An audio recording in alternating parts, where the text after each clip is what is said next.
Hallo und herzlich willkommen zum neuen Video. Heute mache ich mal was praktisch ist, was vielleicht auch jemand nachmachen möchte oder kann. Ich baue einen Harry Potter Zauberstab. Das soll jetzt keine komplette Nachbildung von einem sein, den es schon gibt. Den hier habe ich mir runtergeladen, weil ich den einfach hier mit dem Griff ganz nett fand. Ihr wisst bestimmt, von wem der ist. Ich habe keine Ahnung. Aber ich möchte ihn auch nicht kopieren. Ich möchte einfach was in diesem Style machen. Ich habe mir aus dem Garten ein Stück Ast geholt, die Rinde abgemacht. Ich habe es mit einem Schleifschwamm einmal überschliffen, dass hier vorne alles, die scharfen Kanten weg sind, dass man sich hier nichts einreißen kann. Und werde mir jetzt mit einem Epoxy-Putty, das habe ich bei Amazon geholt, einen Griff ranbauen. Und danach wird das ganze Ding bemalt. Es ist also ein ganz schnelles Projekt. Dürfte nicht lange dauern, in der Herstellung vielleicht 15 Minuten, aber die Trocknung vom Epoxy, die ist ein bisschen länger. Man hat 30 Minuten Verarbeitung und ungefähr 24 Stunden, bis die Endhärte da ist. Aber man kann schon vorher weiterarbeiten. So 2-3 Stunden kann man anfangen, die ganzen Sachen zu bemalen und dann kann es noch weiter nachhärten. Ist nicht lufttrocknend, daher. Ne? Handschuhe bei dem Epoxy-Putty immer benutzen. Ich habe hier Nitrilhandschuhe. Ich werde euch unten alles verlinken, wenn ihr es nachbauen wollt. Ansonsten lasst uns reinstarten und wir probieren es aus. So, das hier ist das Epoxy-Putty, ist eine A- und eine B-Komponente.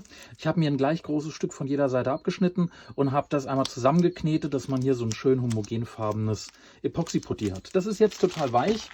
Man hat so 30 Minuten, das heißt, wir haben effektiv 15 oder 20 Minuten, um das schön zu verarbeiten. Wir nehmen uns jetzt hier unseren Stock und setzen einfach hier so ein Kloß dran. Hallo, hier ein kurzer Unterbrecher. Ich habe vergessen zu sagen, dass wenn ihr das mit euren Kindern nachmachen möchtet, jetzt ist ja gerade Ostern und da kann sich ja sowas anbieten als kleines Privatprojekt, habe ich euch ein alternatives Material für den Griff verlinkt. Da würde ich Fimo Air nehmen, einfach damit es dann nichts Chemikalisches ist, was die Kinder in die Hand nehmen müssen oder so. Das ist dann safe und da könnt ihr das machen. Ist nicht ganz so hart wie das hier, aber trotzdem eine schöne Sache. Ist unten in der Beschreibung. Und wo ich euch gerade unterbreche, lasst doch ein Like da und abonniert den Kanal. Euch tut das nicht weh und ich freue mich einen Cola-Keks. Danke. Ciao. Jetzt klebt das hier natürlich ein bisschen. Wir können uns das nachher natürlich noch mit einem Schleiftool bearbeiten, aber jetzt ist es halt weich. So, was können wir tun? Wir nehmen uns Babypuder. Wenn keiner Babypuder dazu hat, das kostet 99 Cent im Laden. Machen Babypuder rauf und schon klebt es nicht mehr. Ihr könnt das hier auch durchrollen, wenn ihr wollt. Geht jetzt mit meinem Stab hier ein bisschen schlecht. Und dann habe ich mir hier verschiedene Modellierwerkzeuge rausgesucht. Ihr könnt aber auch einfach was nehmen, was nicht danach mit Lebensmitteln in Kontakt kommt. Also nehmt euch bitte keine Küchenmesser. Aber es gibt im Haushalt ja immer irgendwas von Schaschlikspießen bis hin zu, ich weiß auch nicht, Nagelfeilen oder sowas. Und jetzt fangen wir an, hier uns so ein bisschen Struktur reinzuziehen.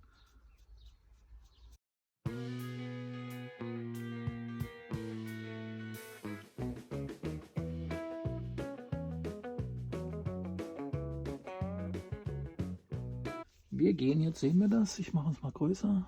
So, da sehen wir es genau. Aber das kommt zur Seite. Und ich drücke mir jetzt hier mit dem Messer, das ist ein Wachsmesser, erstmal eine Struktur, die so ein bisschen an Rinde erinnern könnte, rein. Ich arbeite das nachher noch weiter aus.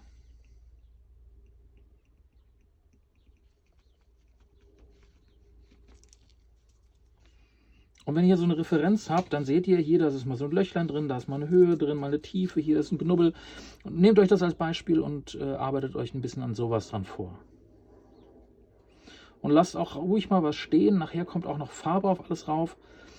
Da hat man dann Ansatzpunkte, dass man noch ein bisschen drybrushen kann, dass man das ein bisschen hervorheben kann.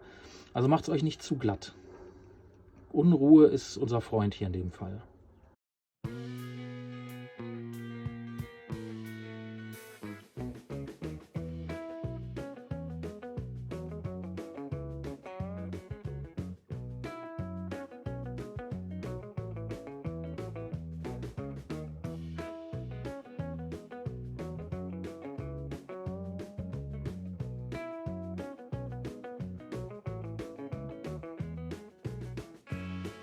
Sieht es gerade aus.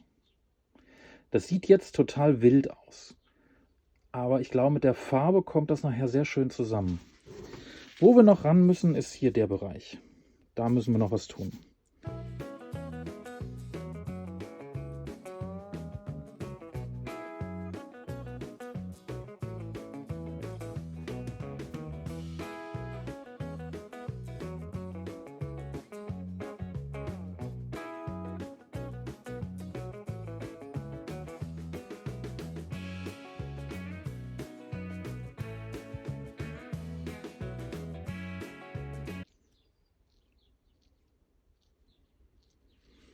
So, das wäre mein Griff.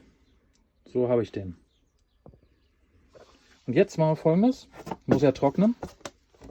Jetzt habe ich mir hier 2 Löcher reingemacht und stecke den hier einfach rein. So, dass er hält. Und das Putti ist super durchgetrocknet. Das ist jetzt wirklich hier knochenhart. Kann man nicht mit dem Fingernagel eindrücken oder so. Also ist wirklich schön fest. Und wir machen jetzt die Bemalung. Ich wollte jetzt keine Vorlage dafür nehmen. Ich würde erst den Griff bemalen und im späteren Verlauf mache ich dann das andere. Dann können wir es nämlich hier zwischendurch uns irgendwo hin machen und dann kann es gut durchtrocknen und nichts wird abgerubbelt. Ich will erst eine dunkle Farbe drauf machen. Bleibt alles in so einem braun-grau. Das ist noch nicht auf. Okay. So, sieht man es ja. Man sieht es. Dass wirklich überall was hinkommt.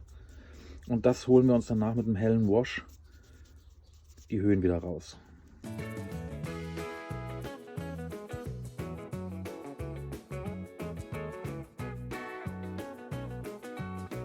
So, ich stelle ihn weg zum Trocknen.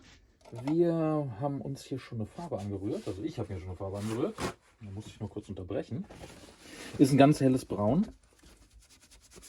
Müssen rausfinden, ob uns das zu hell ist. Das weiß ich noch nicht so genau, weil der Ton ist jetzt sehr dunkel geworden.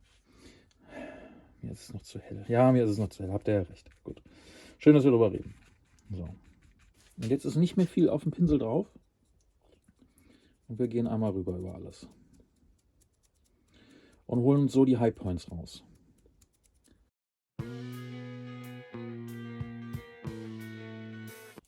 Ihr dürft aber nicht hier mit der Maserung gehen, sondern müsst gegen die Maserung gehen. Wenn ihr mit der Maserung geht, geht der Pinsel auch in die Tiefen rein. Das wollen wir nicht. Wir wollen ihn nur auf den Höhen haben. Deswegen muss man gegen die Maserung arbeiten. Genau, so sieht es jetzt zurzeit aus. Ich finde das ganz cool. In dem hellen Ton würde ich dann auch vorne den Rest des Zauberstabes machen. Ich nehme mal den Ton, den wir uns eben angerührt haben und gucke, wie mir der hier auf der ganzen Fläche gefällt.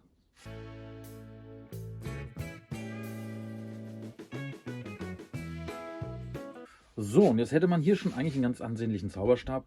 Das hier ist uns jetzt natürlich ein bisschen platt. Das heißt, wir lassen es erstmal durchtrocknen und dann geben wir hier auf so ein paar High Points noch was rauf. Wir versuchen uns so ein bisschen trotzdem was zu drybrushen in einem helleren Ton, dass es nicht ganz so platt ist. Und dann sieht das hoffentlich ganz cool aus. Ich habe mir mit dem Ivory und dem Ockerton hier was zusammengerührt und gehe jetzt hier so ein bisschen über so ein paar Bereiche rüber.